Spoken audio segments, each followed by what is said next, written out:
Bismillahirrahmanirrahim. Assalamualaikum warahmatullahi wabarakatuh. Alhamdulillahirrabbilalamin. Asyhadu an la ilaha illallah wahdahu la syarikalah wa asyhadu anna Muhammadan abduhu wa rasuluh. Allahumma shalli ala Muhammad wa ala alihi wa ashabi ajmain. Alhamdulillah. Bagaimana anak-anak kabar hari ini? Alhamdulillah, luar biasa. Allahu Akbar. Alhamdulillah, anak-anak, hari ini kita sudah masuk ke dalam 1 Muharram, di mana 1 Muharram ini adalah awal tahun Hijriah. Hari ini kita akan membahas atau diskusi mengenai seluk-beluk atau materi atau pelajaran tentang bulan Muharram. Insya Allah nanti akan disampaikan oleh guru kita, oleh Ustadz kita, tidak lain adalah Al-Ustadz Agus Nurul Sobah. Tentunya anak-anak sudah mengetahui siapa sosok Ustadz Agus itu ya. Insya Allah kita akan berbincang lebih dalam lagi tentang bulan Muharram. Anak-anak, kita sambut guru kita, Ustadz Agus Nurul Sobah, SPDI. Kami persilahkan.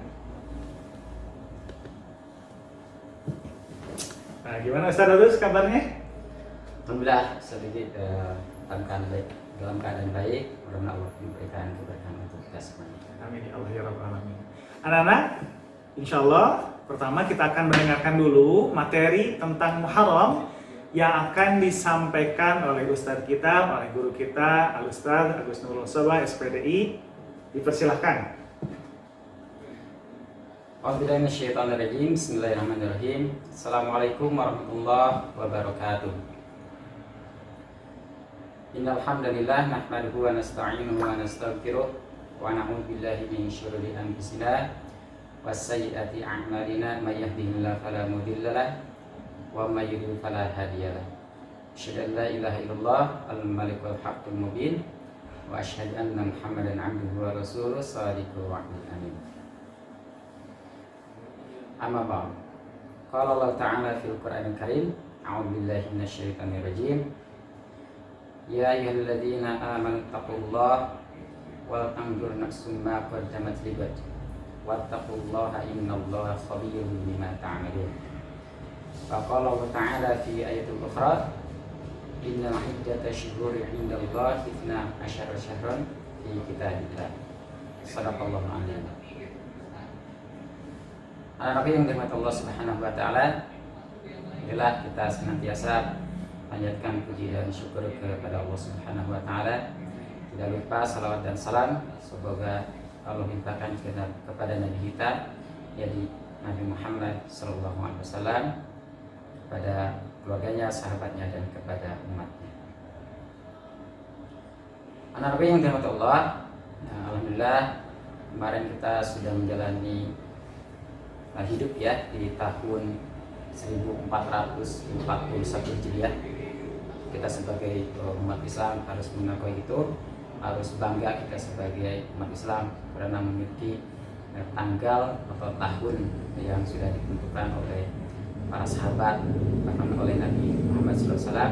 Dan alhamdulillah kita sekarang sudah masuk di tahun baru, yakni tahun 1442 Hijriah. Mudah-mudahan tahun-tahun yang lalu itu dapat kita jadikan evaluasi diri untuk lebih baik lagi di kedepannya. Mudah-mudahan kesalahan-kesalahan atau dosa-dosa yang tahun-tahun lalu, mudah-mudahan Allah memberikan ampunan kepada kita semuanya. Anak-anakku, sebagaimana tadi dikatakan oleh Sadiqiyah, untuk saat ini Pak akan sedikit menjelaskan kepada kalian tentang bulan-bulan Hijriah. Kalau kalian selama ini mengetahui, mengenal ya, bulan-bulan yang kita pakai di kehidupan sehari-hari adalah bulan Masehi. Kalian lebih familiar kayaknya ya, lebih familiar, lebih mengenal dengan bulan-bulan mulai Januari ya, Januari, Februari, Maret, April, dan lain sebagainya. Padahal kita sebagai seorang muslim harus lebih mengenal, artinya ya, harus lebih mengenal dan mengetahui bulan-bulan atau tanggal-tanggal yang sudah ditetapkan oleh para sahabat, yakni bulan Hijriah.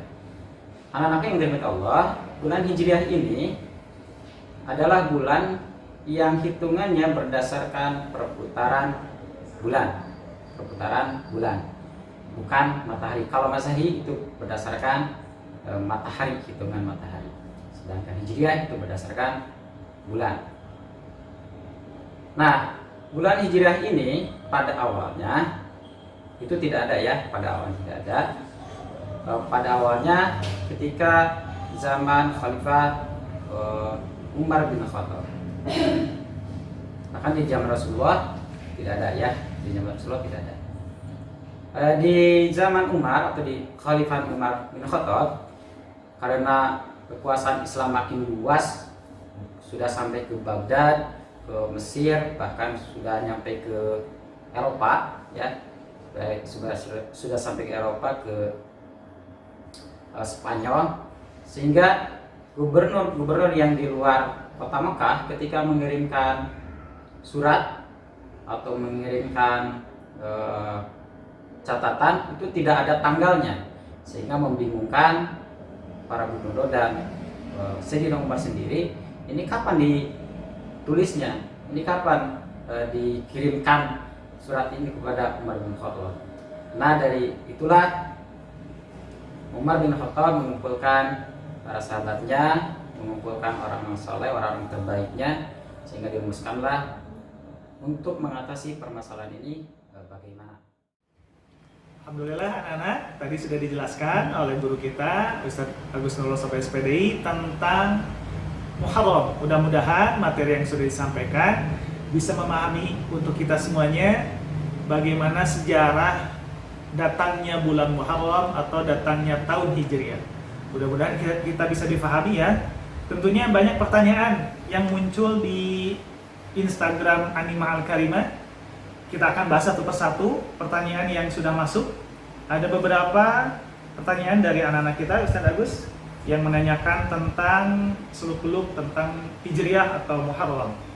Yang pertama dari catatan keluarga. Ya, pertanyaannya adalah apa hukum puasa Asyura dan kenapa ada puasa Asyura? Silakan Ustadz Agus untuk menjelaskannya pertanyaan dari anak kita. Baik, terima kasih kepada Anda. Siapa tadi, Pergi? Ini namanya catatan keluarga.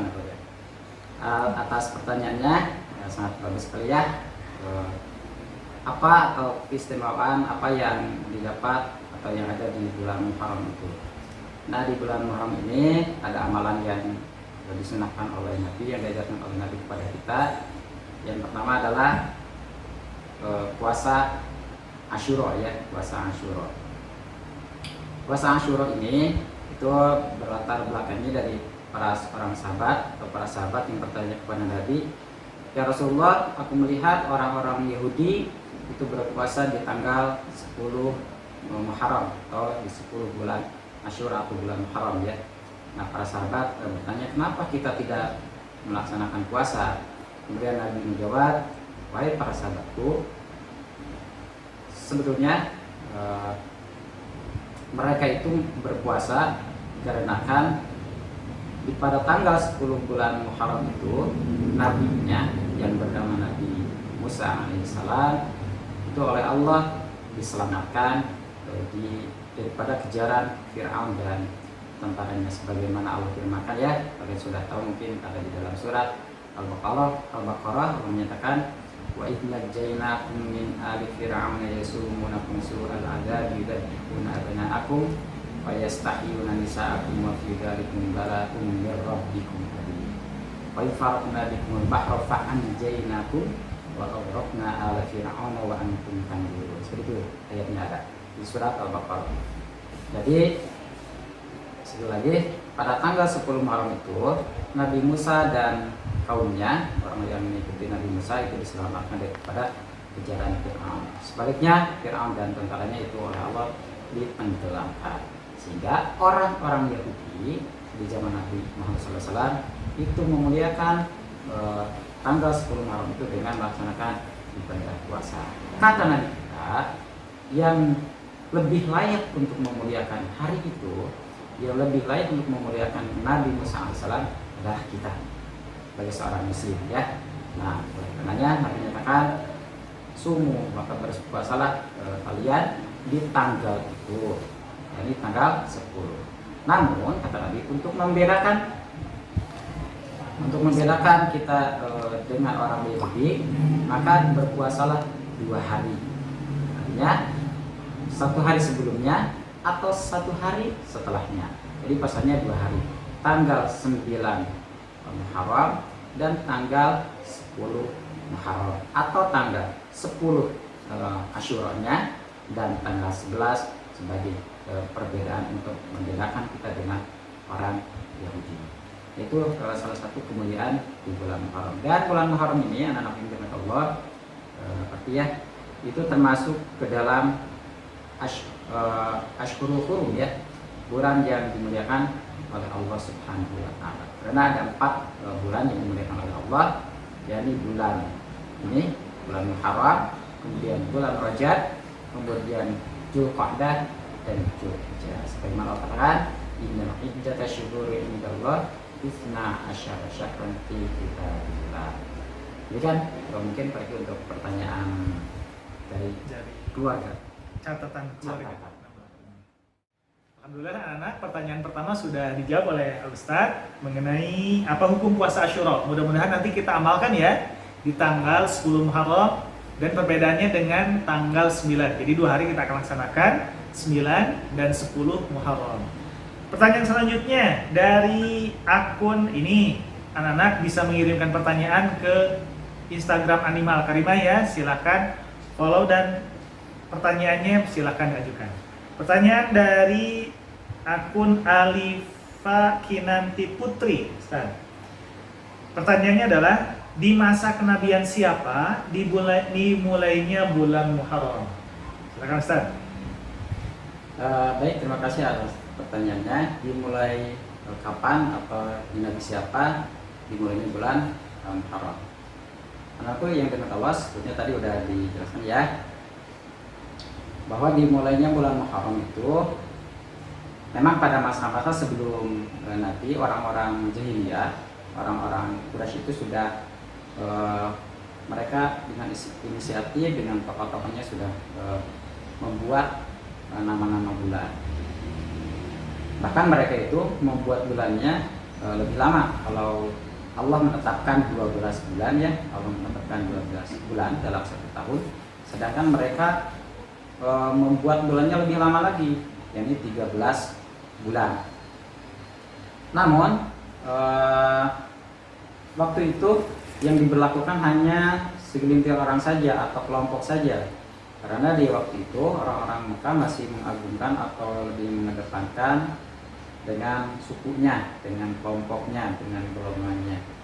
Artinya bulan itu tidak dipakai di seluruh kota Mekah atau di Jazirah Arab ya, tidak, hanya di suku Quraisy, suku Hijaz dan sebagainya.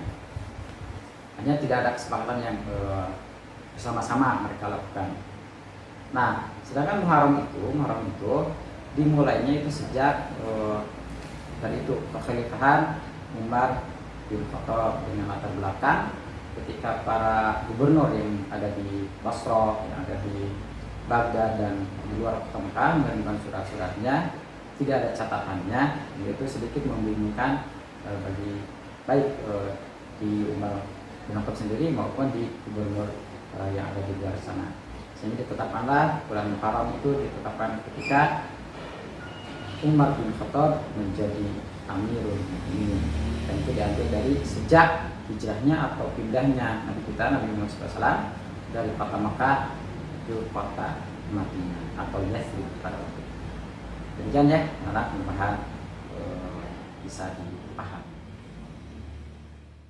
Alhamdulillah, pertanyaan yang kedua dari Ananda Alifah Kinanti Putri sudah dijawab ya sama Ustaz Agus. Pertanyaan yang ketiga dari akun Al-Kasbi 30. Pertanyaannya Ustaz, bulan Muharram itu bulan suci atau bukan? Boleh dijawab Ustaz. Tadi sudah dijawab ya sebelumnya. Bulan Muharram itu termasuk bulan yang dimuliakan oleh Allah Subhanahu wa taala, yang diagungkan oleh Allah Subhanahu wa taala. Kalau tadi sebutkan bulan-bulan ada 4 bulan yang Allah muliakan atau lebihkan di antara bulan-bulan yang lainnya. Yang pertama ini ya Muharram, yang kedua bulan Rajab, yang ketiga bulan Dzulqa'dah, dan yang keempat adalah bulan Dzulhijjah. Jadi kalau pertanyaannya apakah termasuk bulan yang dimuliakan oleh Allah? Ya, termasuk bulan yang dimuliakan oleh Allah Subhanahu wa taala. Demikian. Alhamdulillah pertanyaannya sudah dijawab ya, Ananda Al-Kasbi, mudah-mudahan bisa terpenuhi jawabannya. Alhamdulillah anak-anak, dari pertanyaan dari akun Al-Kasbi 30 sudah terjawab ya oleh Ustadz Agus. Bukan hanya pertanyaan, bukan hanya lewat IG saja, tapi bisa lewat telepon.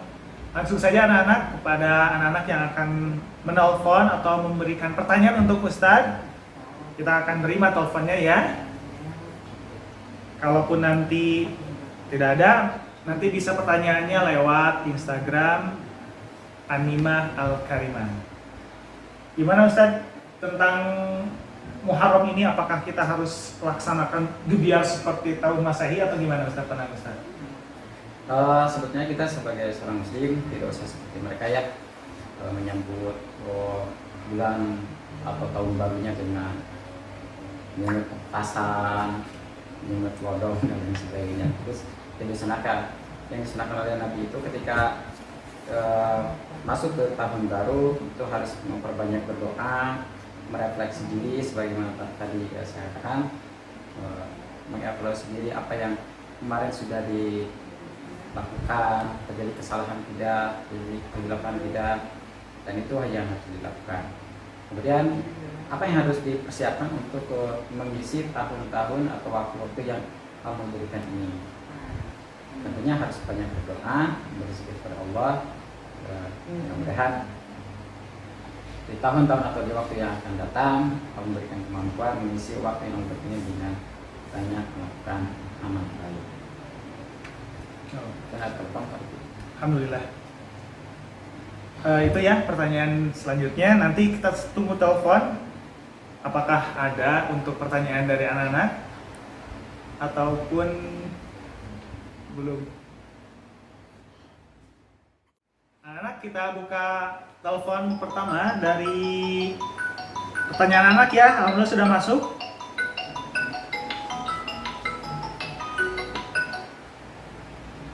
Kita coba angkat telepon. Assalamualaikum. Halo Ustaz, nama saya kelas 3 Ulangi, dengan siapa ini? Harus pakai kalender hijriah atau Masehi? Oh, pertanyaannya, ulangi, dari siapa ini? Kelas 3 Mus'ab.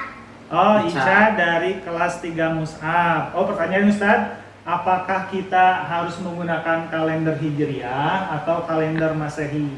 Itu saja Ica pertanyaannya ya. Ya. Baik, terima kasih Ica ya. Assalamualaikum. Waalaikumsalam. Langsung saja Ustadz, pertanyaan dari Ica dari kelas 3. Baik Ica, perempuan ya, Ya. yang solehah, mudah-mudahan Allah jadikan Ananda Ica dan anak-anak Animah ini menjadi anak yang soleh. Pertanyaannya, kita sebagai seorang Islam ya, seorang Muslim, apakah mesti menggunakan kalender Hijriah atau kalender Masehi itu ya? Iya, betul Ustadz.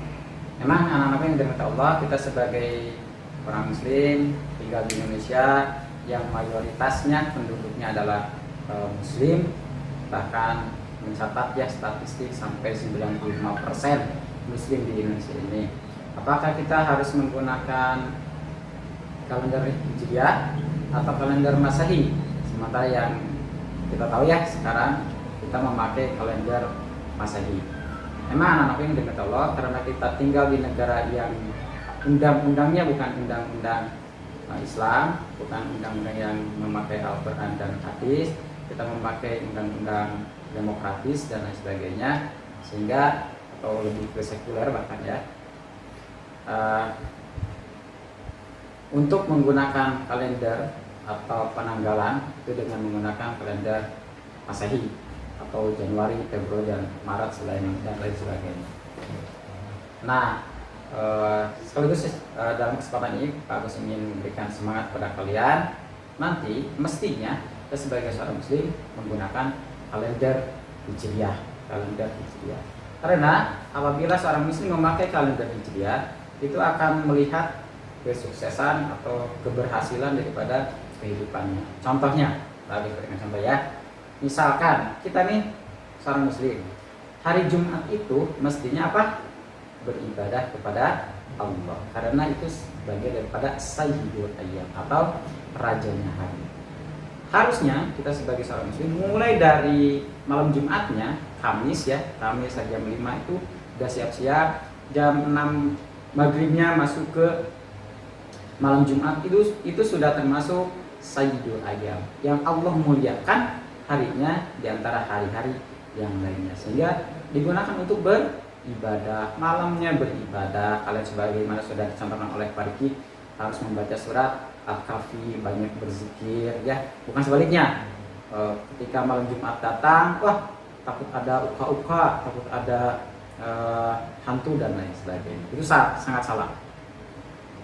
Justru sebaliknya harus memperbanyak ibadah. Kemudian esok harinya, siang harinya, untuk laki-laki jam 8 itu disunahkan untuk sudah mandi, sudah mempersiapkan diri untuk melaksanakan apa? Ibadah sholat Jumat. Sehingga ketika datang ke masjid, badan kita segar, baju bersih ya. Datang ke masjid, kalau masjidnya enak, ada AC-nya, kemudian duduk di saf terdepan mendengarkan, siap-siap untuk menangkap kopi, berceramah atau menyampaikan materinya, sehingga pada waktu itu, hari Jumat itu full untuk beribadah. Bahkan kata Nabi, kebanyakan manusia itu atau kita ya lupa bahwa di hari Jumat itu ada waktu yang oleh Allah sangat diijabah apabila seseorang berdoa kepada Allah Subhanahu wa taala, yaitu di antara waktu asar dan maghrib. Sedangkan realitanya sekarang ini anak-anak yang diridhoi Allah, realitanya apa? Kita apa? Kalian sekolah ya. Kalau tidak ada pandemi, kita sekolah, datang ke sekolah, atau yang bekerja ya, keluar dan sebagainya. Coba bayangkan, jam 5 mandi masih segar, keluar rumah macet-macetan. Apalagi yang kerjanya kayak simbang angkot dan sebagainya, Gojek lah ya, seperti itu. Kerjanya di jalan keliling-keliling, sampailah jam 11 atau jam setengah 12, lihat jam tangan, udah mau Jumatan. Masuk masjid setelah berwudu. Begitu masuk masjid, masjidnya enak, ada AC-nya, duduk segar, apa yang terjadi? Nunutan, tertidur. Kenapa? Karena lelah ya, karena capek, sudah keliling-keliling bekerja, sudah pikirnya tidak fokus. Begitu sampai di masjid, capek, akhirnya tertidur. Khatib menyampaikan materinya, khutbahnya, lupa apa yang disampaikan oleh itu karena tertidur. Coba kalian lihat orang non Islam ya, orang non Islam hari Minggu, tadi sudah tahu ya, hari Minggu mereka libur, kita pun libur. Kalau kita atau kalian datang ke Car Free Day, sedangkan mereka pagi-pagi mandi, mobilnya dicuci, pakai jas, pakai wangi-wangian, keluar rumah. Banyak kan kalau di kota Bandung hari Minggu itu jalanan lancar, tidak macet ya, walaupun mau ke Setiabudi biasanya lancar, walaupun macet ya di titik-titik tertentu kayak di Merdeka, di Buah Batu dan sebagainya. Biasanya lancar. Datanglah ke tempat ibadah mereka beribadah, berdoa kepada Tuhannya dengan penuh kehusyuan. Sedangkan kita, karena yang digunakan oleh pemerintah adalah penanggalan Masehi ya, penanggalan Masehi, jadi liburnya hari Minggu, sedangkan hari Jumat kalau bagus menyusul ya, hari Jumat itu libur, fokus untuk beribadah kepada Allah Subhanahu wa taala. Demikian, mudah-mudahan bisa dipahami. Alhamdulillah, bisa kalau Ustaz, pertanyaan dari Ica kelas 3 Khalid, mudah-mudahan bisa puas dengan jawaban Ustaz. Alhamdulillah anak-anak, diskusi mengenai bulan Muharram sudah kita lihat, kita dengarkan. Mudah-mudahan materi yang disampaikan oleh Ustadz Agus Nurul Soba selaku Bapak Kurat SD Terang 5 bisa dipahami ya, bisa diamalkan juga nanti amalan-amalan apa saja yang perlu kita lakukan nanti di bulan Muharram. Tentunya banyak pertanyaan atau IG yang masuk melalui akun Animah Al-Karimah ini. Pertanyaannya sudah terjawab sebagian besarnya, alhamdulillah. Bapak ucapkan terima kasih banyak. Bapak ucapkan jazakumullah khairan katsiran atas partisipasinya mengenai pertanyaan di bulan suci Muharram. Ini pertanyaan juga sudah dijawab semuanya, sebagian besar sudah. Walaupun nanti ada yang belum terjawab, mudah-mudahan di lain kesempatan, di lain waktu bisa kita bahas. Itu saja mungkin yang dapat kami sampaikan. Terima kasih kepada Ustadz Agus Nurul Soba yang telah menyampaikan materi Muharramnya, materi tahun baru Hijriahnya. Mudah-mudahan apa yang kita inginkan di bulan Hijriah nanti, di bulan atau tahun baru nanti di bulan Hijriah 1442 Hijriah bisa kita amalkan atau bisa kita cita-cita kita bisa terwujud dengan ikhtiar dan doa kita kepada Allah SWT. Terima kasih. Kita tutup dengan doa. Subhanakallahumma bihamdika asyhadu an la ilaha illa anta astaghfiruka wa atubu ilaik. Assalamualaikum warahmatullahi wabarakatuh.